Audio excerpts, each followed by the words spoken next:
கடகச்சந்திரனும் கடன் அடைதலும் பிரதோஷ வழிபாடும்.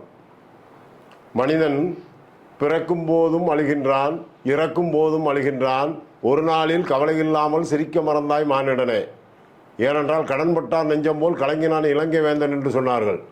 ராவணனை இன்று போய் நாளை வா என்று சொன்னது நாளையாவது இவன் திருந்த மாட்டானா என்று சொல்லித்தான். கடன் வாங்கும்போது இறைவன் அப்படித்தான் நினைக்கின்றான். ஒவ்வொரு முறையும் கடன் அடைத்து கொடுத்து விட்டு இவன் நாளை கடன் வாங்க மாட்டான் என்று நினைத்தான். ஆனால் இறைவனிடமே கடன் கேட்கின்றான். அப்பொழுது மனித மனம் எப்படி இருக்கின்றது? இது எதை சார்ந்தது? சற்று யோசித்து பாருங்கள். இந்த கடனை அடைக்க முடியாதா? நிம்மதி கிடையாதா? அப்படி என்று கேட்டால் பேங்கில் வட்டிக்கு கொடுக்கின்றார்கள், சொத்தை கொடுத்து வாங்கி விடுகின்றோம். வாங்கிவிட்டு அன்று முழுவதும் சந்தோஷமாக இருக்கின்றோம். இரவில் ஆந்தை எப்படி உணவு தேடுவதற்கு சந்தோஷமாக இருக்கின்றதோ, பஞ்சபட்சி என்று சொல்லப்படுகின்ற ஒரு பட்சியிலே ஆந்தையும் ஒன்று உண்டு. இரவில் ஆந்தைக்குத்தான் கண்ணொளியும் குறிப்பிட்ட தூரமும் சரியாக தெரியும். பகலிலே கருடன் வந்து எடுப்பார், இரவிலே ஆந்தை வந்து எடுக்கும். 12 மணிக்கு சேவல் கூவும். இவெல்லாம் பஞ்சபட்சி சாஸ்திரத்தினுடைய அமைப்பு. மயில் தோகையை விரித்து ஆடும், வான சாஸ்திரம் தெரிந்ததற்காக. இவைகளெல்லாம் பஞ்சபட்சியாக வைத்ததற்கு காரணம் ஊன், நடை, அரசு, துயில், சாவு என்று பிரிக்கப்பட்டிருக்கின்றது. இதையெல்லாம் வகுப்புகள் எடுக்கும்பொழுது நீங்கள் புரிந்து கொள்ளலாம். ஒன்றை தெரிந்து கொள்ளுங்கள், இந்த கடனை அடைக்க முடியுமா முடியாதா?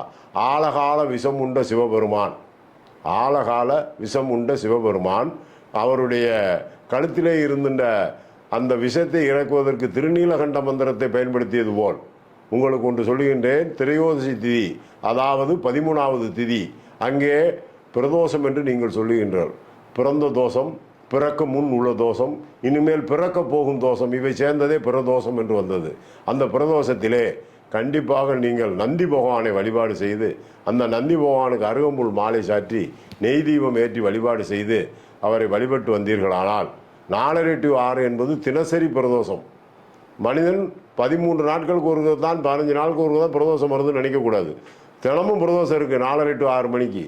அந்த 6 மணிக்கு கண்டிப்பாக நீங்கள் போய் நந்திக்கு ஒரு விளக்கு, சிவபெருமானுக்கு ஒரு விளக்கு, அவருக்கு சிவனுக்கு வில்வம், நந்திக்கு அருகம்புல், ஒரு நெய் தீபம், மனதார ஒரு வழிபாடு, காப்பரிசி நிவேதனம், கொஞ்சம் பச்சரிசியும் அச்சு வெல்லம் வச்சு வழிபாடு செய்துவிட்டு மனதார கடனை நினைத்து இனிமேல் கடன் வாங்க மாட்டேன் என்று ஒரு லட்சியத்தோடு வாருங்கள்.